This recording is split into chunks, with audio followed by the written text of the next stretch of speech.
Tiga. Assalamualaikum warahmatullahi wabarakatuh, Sobat Umla semuanya. Kembali lagi kita di Umla Podcast TV bersama saya Listi. Kita akan membahas tentang menjaga kewarasan di tengah gempuran.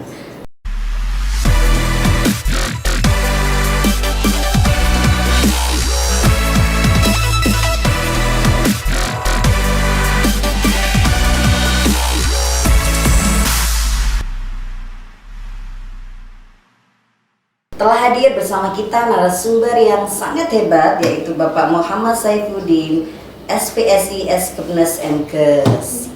Kita sapa Bapak Udin ya. Selamat pagi Bapak. Selamat pagi. Bagaimana Mbak kabarnya Listi? hari ini? Mbak Listi.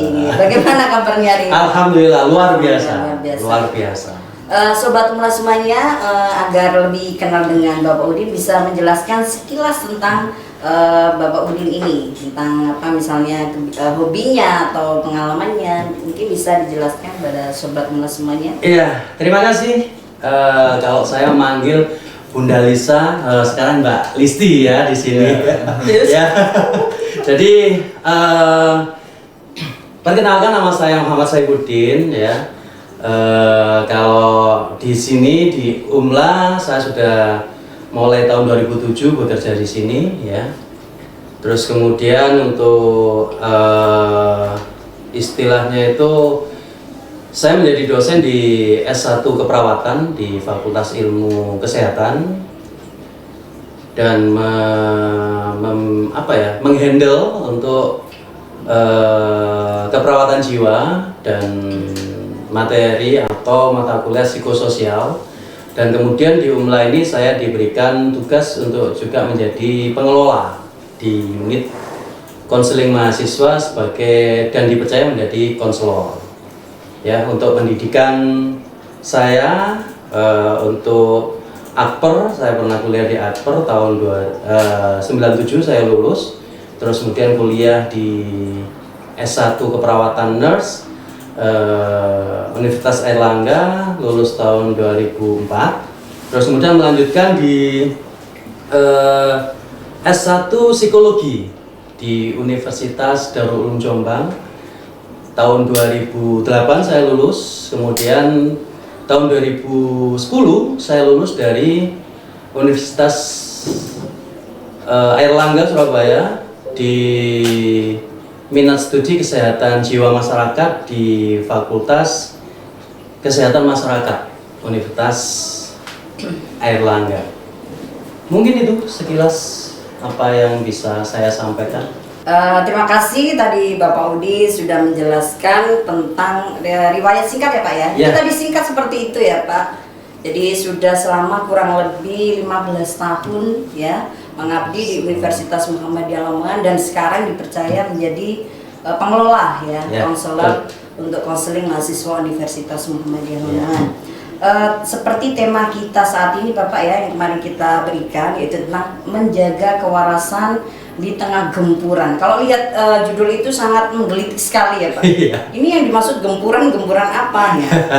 Bagi Sobat Umla semuanya yang berada di rumah, yang lagi istirahat ataupun yang sedang beraktivitas, dalam 30 menit ke depan kita akan menyimak, kita akan membahas tuntas apa itu tentang menjaga kewarasan di tengah gempuran. Sebelum kita masuk materi, mungkin kita berbincang atau pendahuluan dulu, kira-kira apa itu Pak tentang kesehatan mental yang selama ini banyak kita dengarkan, tapi secara garis besar pengertiannya seperti apa? Iya, terima kasih.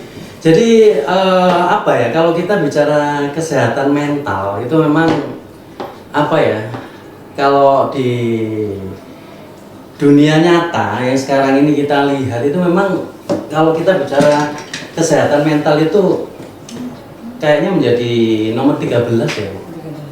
Mengapa seperti itu? Karena memang sekarang ini yang paling banyak diperhatikan itu kesehatan fisik. Contoh, nggak usah jauh-jauh lah, kalau kita bicara kita hitam sedikit, apalagi yang perempuan ya, itu umek, gak karu-karuan. Terus kemudian gemuk sedikit gitu juga.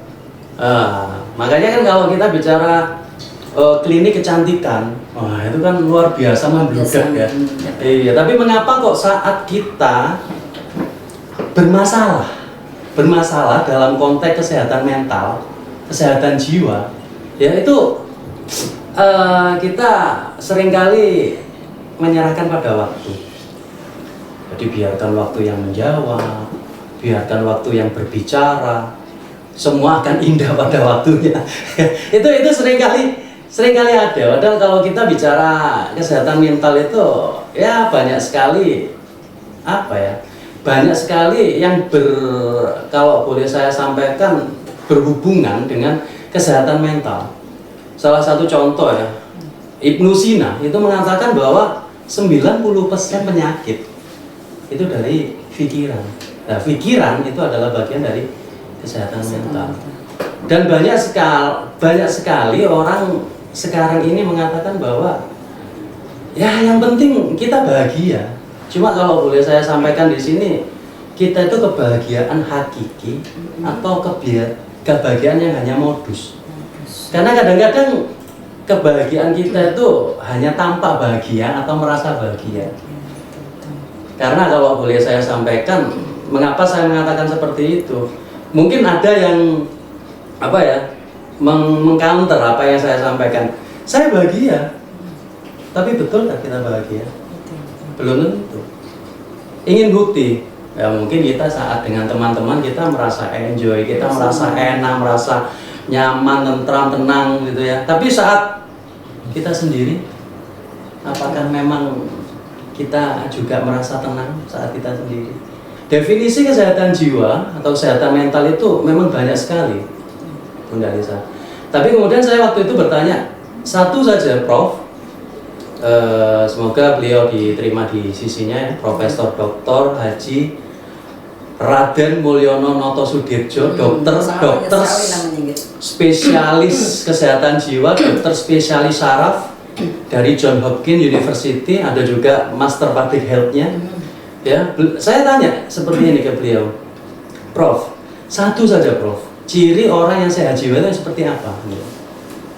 Dan yang betul-betul saya ingat, orang yang sehat jiwa itu adalah orang yang mampu beradaptasi pada situasi apapun, meskipun situasi itu buruk atau lingkungan itu buruk. Tadi seperti penjelasan Pak Udin ya, saya tangkap ya Pak Udin ya. Yeah. Jadi kalau orang dikatakan sehat mental itu harus bisa beradaptasi di lingkungan apapun, mau seburuk apapun, mau sebaik apapun, dia mampu beradaptasi. Betul. Seperti itu. Betul. Jadi tidak menari diri dan lain sebagainya itu ya. Yeah. Terus saya tertarik dengan penjelasan Pak Udin tadi ya, bahwa kalau di Indonesia itu banyak sekali orang mengatakan bahwa sehat itu fisik. Ya, mental itu seringkali tadi dengan apa? Berjalannya waktu nanti akan baik-baik saja. Yeah. Kemudian biarkanlah nanti akan ini sendiri, hilang sendiri gitu perasaan itu.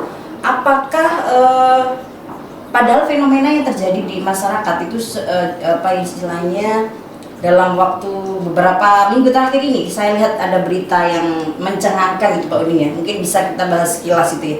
Ada seorang istri yang menggorok anaknya itu yang berkembang di masyarakat katanya kurang support.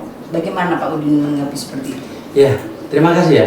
Artinya gini, yang jadi viral ya, seorang ibu yang menggorok 3 anaknya itu ya, betul. Bunda Lisa. Jadi intinya kan mereka mengatakan bahwa itu karena kalau kemarin saat diinterogasi ya, itu kan mengatakan bahwa aku tidak gila. Iya betul.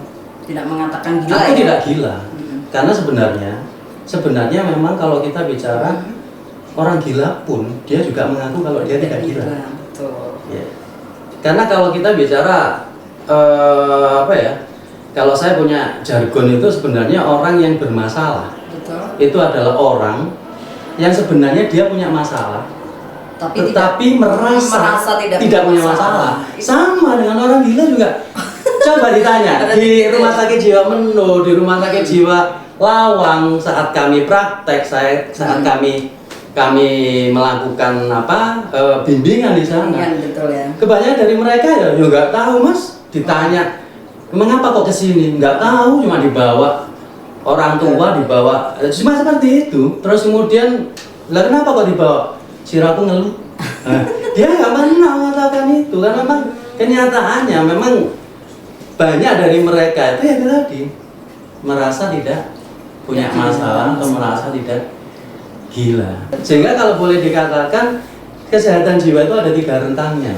Ya, bisa dijelaskan Pak Udin. Kesehatan jiwa itu ada 3 rentangnya. Mulai dari sehat jiwa, Betul. ya, resiko sehat jiwa, Betul. baru kemudian gangguan jiwa. Jadi ada rentangnya di sini. Jadi sehat jiwa itu bukan berarti kita terbebas dari stres, tidak. Karena sebenarnya manusia itu memang diciptakan untuk menghadapi masalah. Stres, ya. Dan masalah itu ya stres itu. Kalau analisa ini, analisa Betul. pribadi ya, memang dari depresi, terus kemudian dia menarik diri, Ya. terus menarik diri itu zat halusinogen itu meningkat, sehingga akhirnya terjadilah halusinasi. Gitu ya. Nah, dan halusinasi itu ada 5 kalau mau dibahas. Bisa dijelaskan iya, apa halusinasi itu mulai dari halusinasi pokoknya panca indera, Bun. Panca indera. Iya, halusinasi lihat, halusinasi pendengaran, Gitu. halusinasi rasa, halusinasi penciuman, dan halusinasi bau. Nah, jadi itu halusinasi. Dan kalau yang sering kali terjadi, itu adalah halusinasi pendengaran dan halusinasi penglihatan. Secara umum kita yang normal-normal ini saat ada gempuran, saat ada masalah, saat ada stresor, saat ada krisis, itu ada batas waktu. Yang normal itu 2 minggu. 2 minggu. Saat kita bisa adaptasi selama 2 minggu, kita normal. Jadi kalau batasannya, misalnya ya saya selak dulu ya Pak. Kalau misalnya kita masuk ke lingkungan baru, ya, dalam waktu 2 minggu itu kita tidak bisa beradaptasi, itu bisa nggak muncul masalah-masalah yang jenengan katakan tadi? bisa jadi. Bisa jadi ya. Bisa Jadi jadi. batasnya itu hanya 2 minggu atau mungkin Tidak, 2 sampai 6 bulan. Oh, 2 sampai 6 bulan. Yang normal itu ya 2 minggu itu batasan minimal. Terus kemudian sampai 6 bulan batasan maksimal.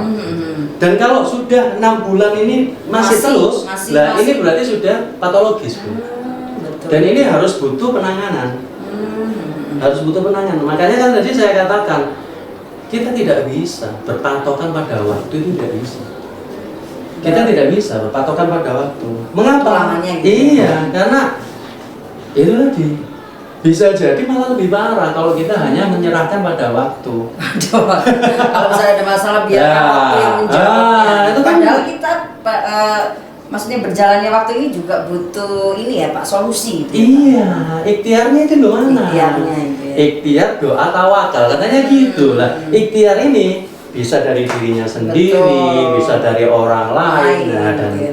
Tapi memang yang lebih utama memang dari diri sendiri ya Pak ya. Yang paling utama. Yang paling utama ya, karena takutnya kalau misalnya dari orang lain dan orang lain itu tidak sesuai ekspektasi kita, itu malah lebih parah nanti. Iya, iya. Dan kalau kita bicara konteks kesehatan diri, itu kan memang secara holistik, loh. Secara utuh ya. Secara utuh bisa harusnya. Kita tidak bisa mengatakan bahwa kesehatan fisik itu lebih penting, nggak bisa.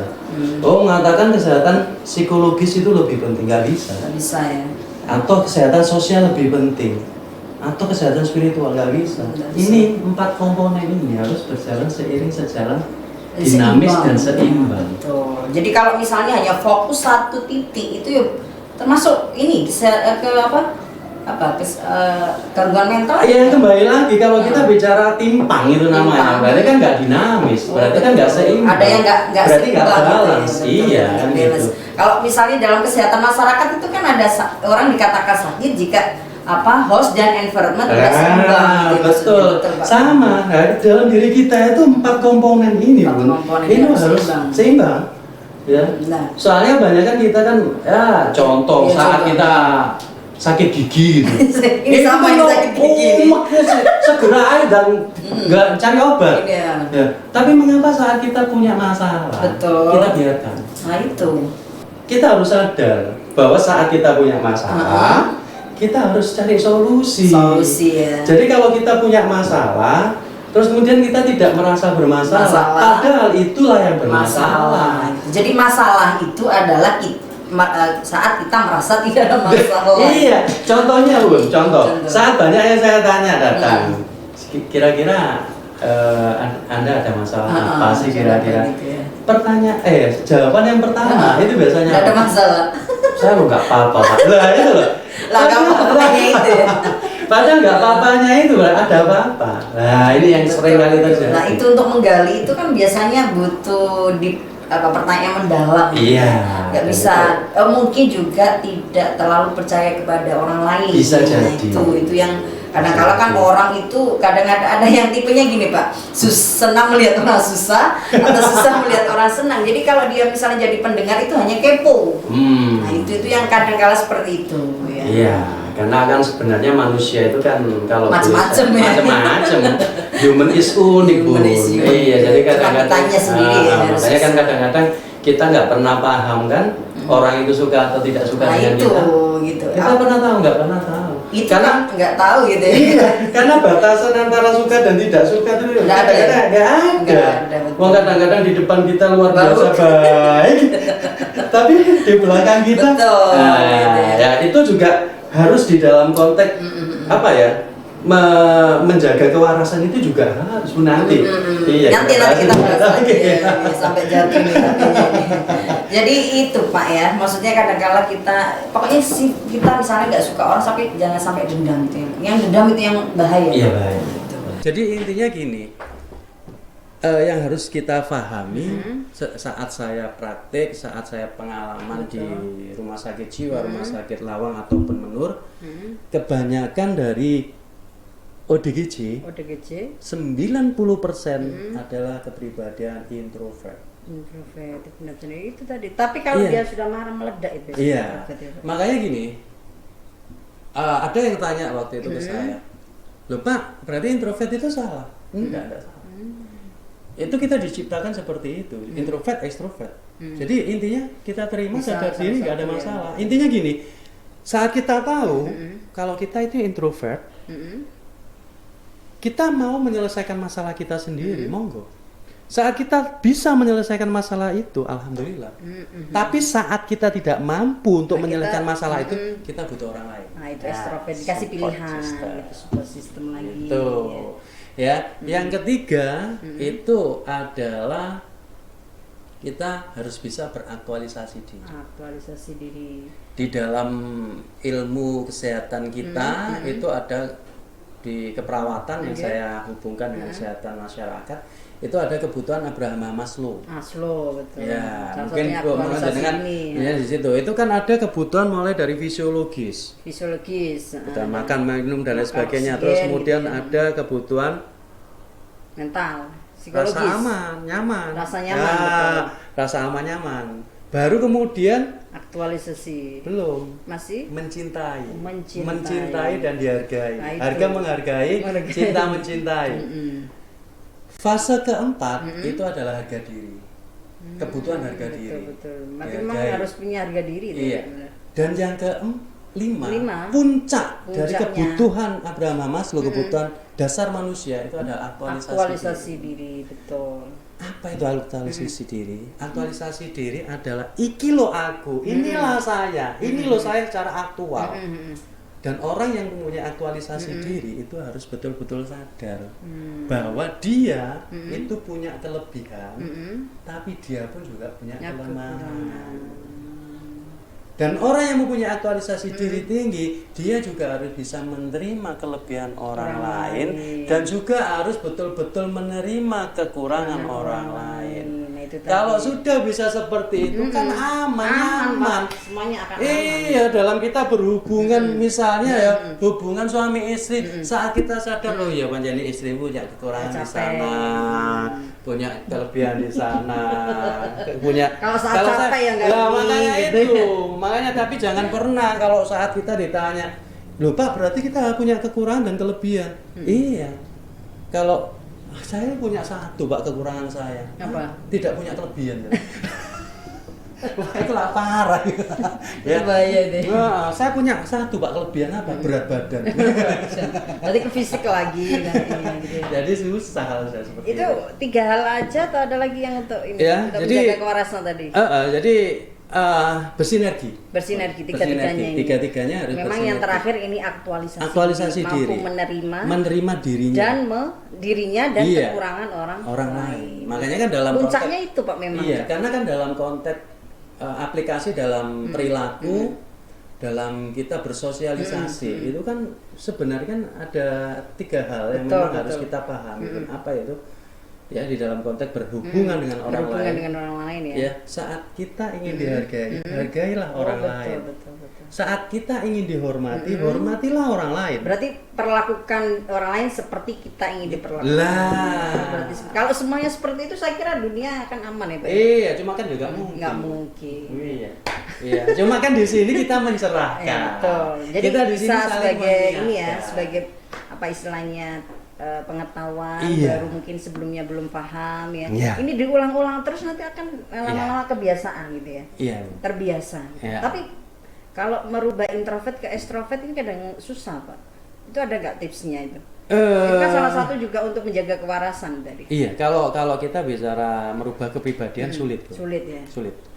Jadi sama kalau di dalam konteks ilmu, saya paham betul bahwa saya itu mempunyai kekurangan di temperamen, Bun. Saya itu orang temperamental. Temperamental. Ya. Intinya kalau yang ilmu yang saya pelajari, kalau kita bicara karakter. Tapi kelihatannya sabar itu ya. Iya. Tapi ternyata di dalam dirinya yang dikenal Pak Udin itu temperamen. Mungkin bisa dijelaskan Pak, kalau di luar kok kelihatannya sabar sekali, tapi dalam dirinya ini bergejolak atau gimana ya Pak? Betul. Tapi buka dulu topengmu, kan itu ya. Karena sebenarnya kepribadian itu sebenarnya kan dari kata personal. Personality itu kan kepribadian. Dan itu dari kata Yunani, Bun. Yunani. Apa itu? Per and sonar. Apa artinya? Per and sonar. Artinya itu adalah topeng. Betul. Jadi sebenarnya kepribadian itu adalah topeng gitu loh.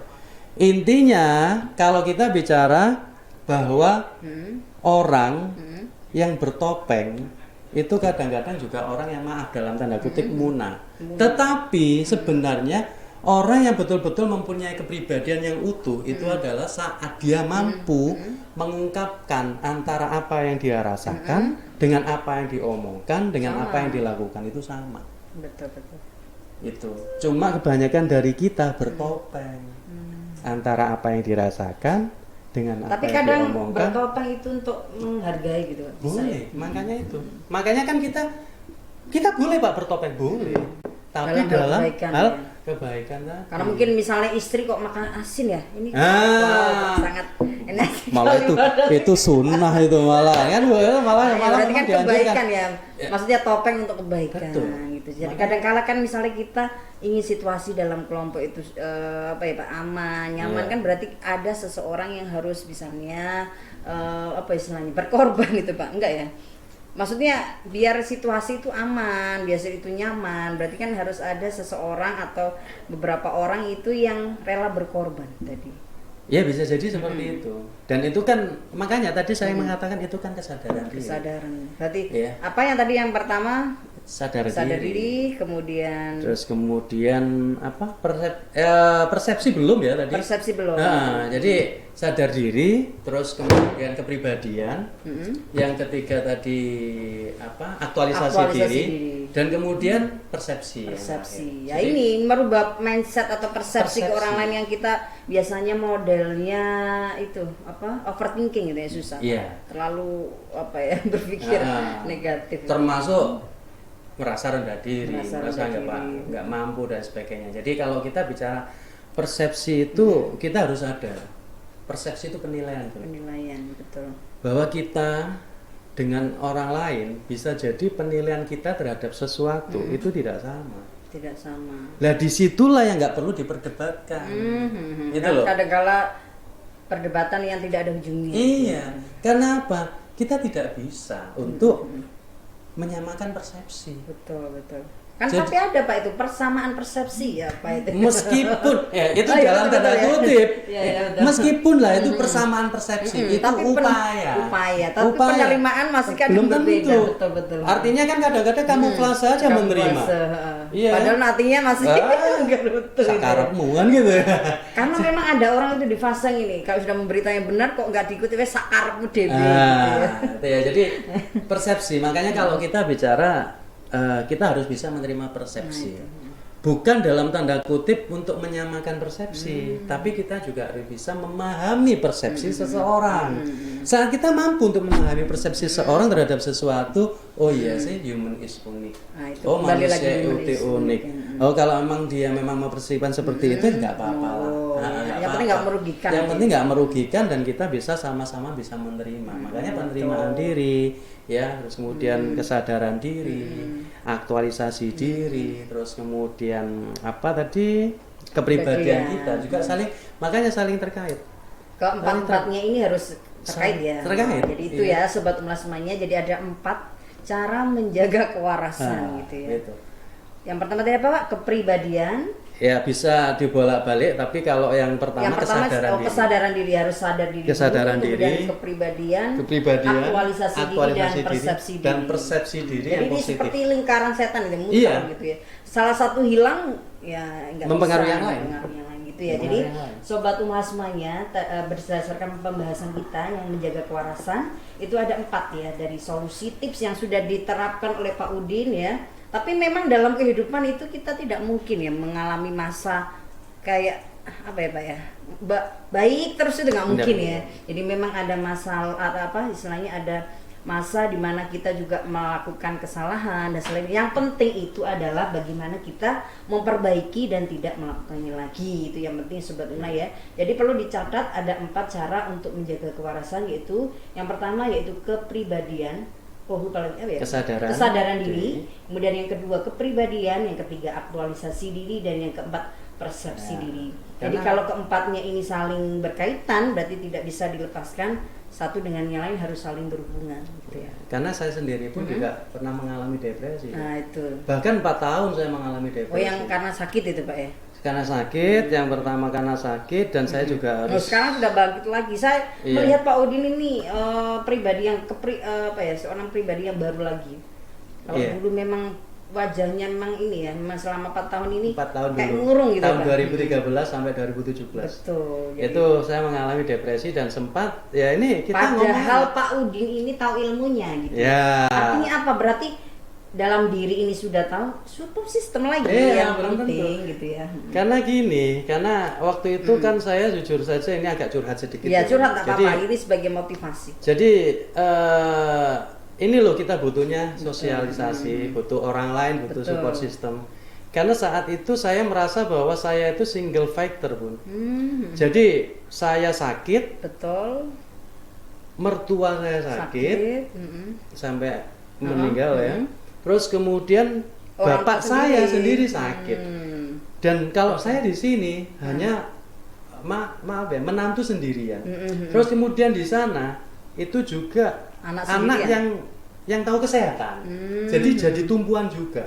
Tapi saya dalam kondisi yang sakit. Nah, itu jadi istilahnya ya itulah beban yang luar biasa, saya merasa tertekan, stresor yang luar biasa, akhirnya krisis. Ya, itu. Jadi akhirnya krisis itu kumpulan dari stres, itu namanya krisis, ya, karena belum kehilangan, ya, karena beda-beda lagi. Itu kumpulan dari stres, saya mengalami krisis dan akhirnya saya merasa kehilangan tentang kesehatan saya, yang akhirnya muncullah depresi.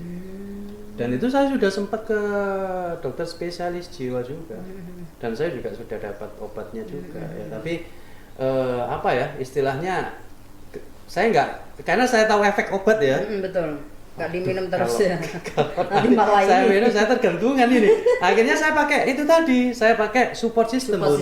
Jadi makanya saya pakai support system itu ya, makanya saya kembali lagi dengan teman-teman SD, saya teman-teman SMP, SMA.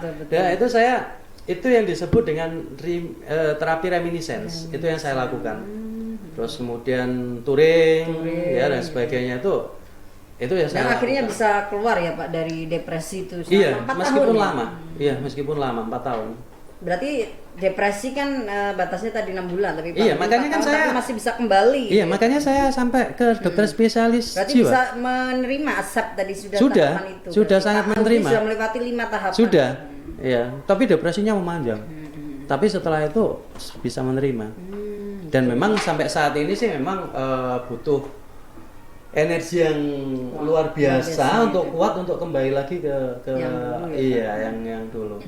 Makanya kan di apa FB saya di post Iya, selalu seperti itu. memotivasi gitu. Nah, itu saya mengatakan bahwa ya karena memang di sini ada yang mengatakan bahwa Oh, salah satu bentuk Dosen. untuk ini ya meningkatkan ini bisa dengan menulis status. iya gitu. betul.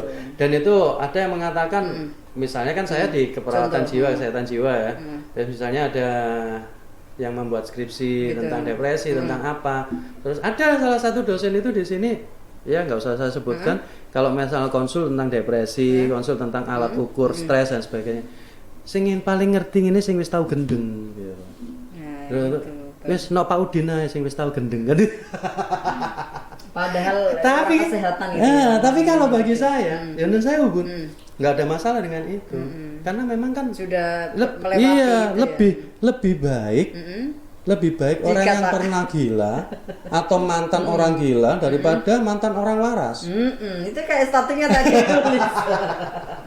Gitu ya. Pak. Bukankah mantan preman lebih baik daripada mantan ustadz? Nah, itu. Lah, Jadi dan Pak semuanya itu berproses. berproses. Jadi Pak Udin mampu melewati dan sekarang mampu produktif kembali ya Pak. Amin. Menjadi pembicara. Saya lihat banyak sekali jadi SD, SMP, SMA sampai perguruan tinggi ini bicara untuk Pak Udin. Jadi kita Iya. memang ada sumbernya langsung, beliau mengetahui ilmunya langsung Iya. dan sudah diterapkan.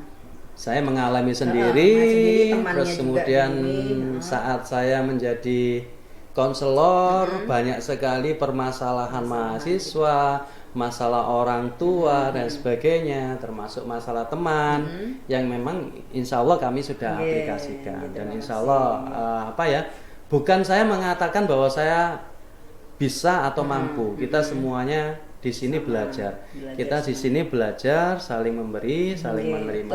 Betul sekali. Iya, Mungkin mungkin ada itu. closing statement Pak dari Pak Udin dari bahasan kita yang ngalor itu tapi pada titiknya yaitu menjaga kewarasan tadi. Iya, Gitu. jadi kalau ingin menjadi orang waras, ya terimalah orang lain apa adanya. Gitu. Jadi intinya apa? Jangan pernah menuntut, Menuntut. ya. Jangan pernah meminta orang lain itu seperti keinginanmu, Betul. ya. Jadi intinya apa?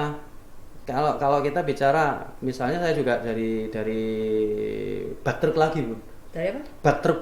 Batuk. Baktruk. Ya, itu ada status yang mengatakan tidak menerima orang ruwet dalam bentuk apapun. Terakhir Prai wong ruwet. Wah, Nah, itu. Jadi kalau saya pribadi itu mengatakan dalam diri saya, insya Allah saya nggak akan pernah ruwet dengan orang lain. Kalau Anda ruwet dengan saya, berarti itu Anda yang urusanmu. ruwet. Nggak Itu bisa jadi urusanmu. dia ruwet Pak. orangnya, Pak. Itu urusanmu, ya dengan keruwetanmu kan gitu. gitu, Ya, betul. kalau saya nggak ingin ruwet lah. Jadi Betul, intinya betul. ayo semuanya itu bisa Berarti dibicarakan. Pak Udin ini sudah tahapan ikhlas kalau saya Bismillah. lihat. Bismillah. gitu. Bismillah, insya Allah. Jadi itu dari Pak Udin belajar. tadi ya. Jadi lebih baik jadi mantan orang mantan orang sakit. Lebih baik menjadi mantan orang gila, Gila daripada mantan orang waras. Nah, itu ya. Bukankah Bukankah mantan preman preman lebih baik daripada mantan ustadz? Tuh ya. Jadi jadi itu tadi bahasan kita yang sangat menarik. Kalau kita teruskan nggak akan selesai nih ya. Karena kalau mungkin mau mengundang Pak Odi sendiri sangat boleh sekali ya. Bu. Moga. Nanti bisa Terima lihat kasih.